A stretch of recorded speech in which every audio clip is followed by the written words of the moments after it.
Adapun bahan-bahan yang diperlukan, 1 butir telur, 1 sendok teh gula pasir, setengah sendok teh garam, 1 sendok makan jeruk nipis, 200 ml minyak.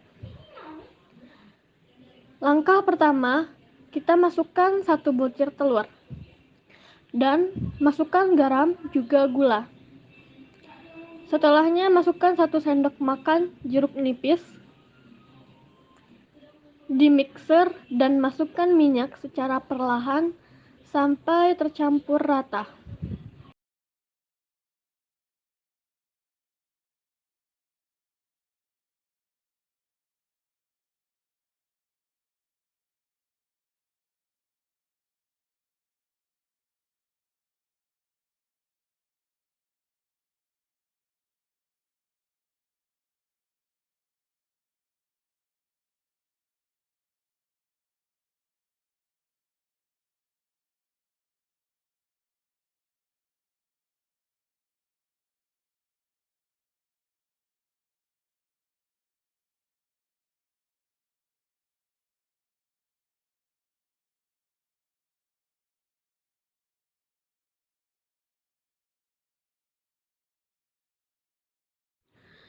Apa itu sistem koloid?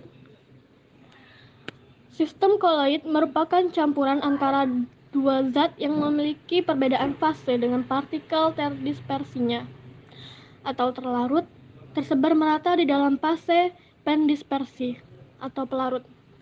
Mengapa mayonnaise termasuk dalam koloid?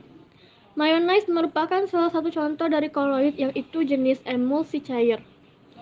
Mayonnaise dikatakan emulsi cair karena mayonnaise merupakan emulsi minyak nabati dalam asam yang distabilkan oleh lecitin atau semacam dari kuning telur. Kuning telur di dalam mayonnaise berfungsi sebagai emulsifier alami yang berasal dari bahan makanan lemak. Kuning telur memiliki daya pengemulsi yang lebih kuat dibandingkan putih telur. Emulsifier ini berfungsi untuk menyatukan atau menghomogenkan serta mengecilkan partikel dalam kandungan. Penambahan cuka berfungsi sebagai pembunuh kuman pada telur dan merupakan zat terdispersi dalam medium pendispersi minyak nabati. Sifat koloid. Salah satu sifat koloid adalah efek Tyndall. Efek Tyndall adalah efek penghamburan cahaya oleh partikel koloid. Ketika berkas cahaya diarahkan ke larutan, cahaya tersebut akan diteruskan sehingga kita tidak bisa melihatnya. Jenis koloid pada mayonnaise. Mayonnaise termasuk koloid jenis emulsi. Emulsi merupakan jenis koloid yang terbentuk dari campuran zat cair dan zat cair. Emulsi dibentuk oleh fase terdispersi cair di dalam medium pendispersi cair. Proses pembentukan koloid pada mayonnaise.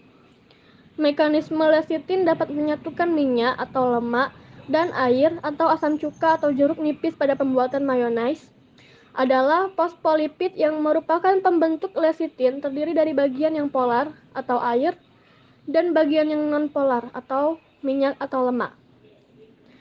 Dalam hal pembuatan mayonnaise, fosfolipid tersebut membentuk atau berperan sebagai emulsifier di mana yang berperan dalam menyatukan antara minyak nabati dan asam cuka atau jeruk nipis yang merupakan bahan utama pembuatan mayonnaise menjadi satu emulsi setengah padat yang kompak atau mantap dan sering disebut juga emulsi permanen.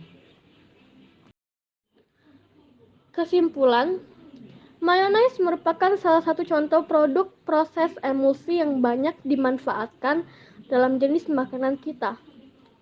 Mayonnaise merupakan emulsi minyak dalam air dan kuning telur berfungsi sebagai emulsifier. Emulsi merupakan jenis koloid yang dibentuk oleh fase terdispersi cair di dalam medium pendispersi cair. Pada produk mayonnaise, bagian yang terdispersi adalah minyak nabati, bagian yang mendispersi atau media pendispersi adalah asam cuka dan bagian emulsifier adalah kuning telur. Kuning telur merupakan emulsifier yang sangat kuat terhadap sejenis bahan yang memiliki tingkat kesukaan terhadap air dan minyak sekaligus. Satu ujung molekul tersebut suka air dan ujung yang lain suka minyak. Oleh karena itu, bahan tersebut banyak dijadikan jembatan untuk mencampurkan antara bahan lemak dan air, dan sifat ini sangat dibutuhkan dalam pengolahan makanan seperti mayonaise.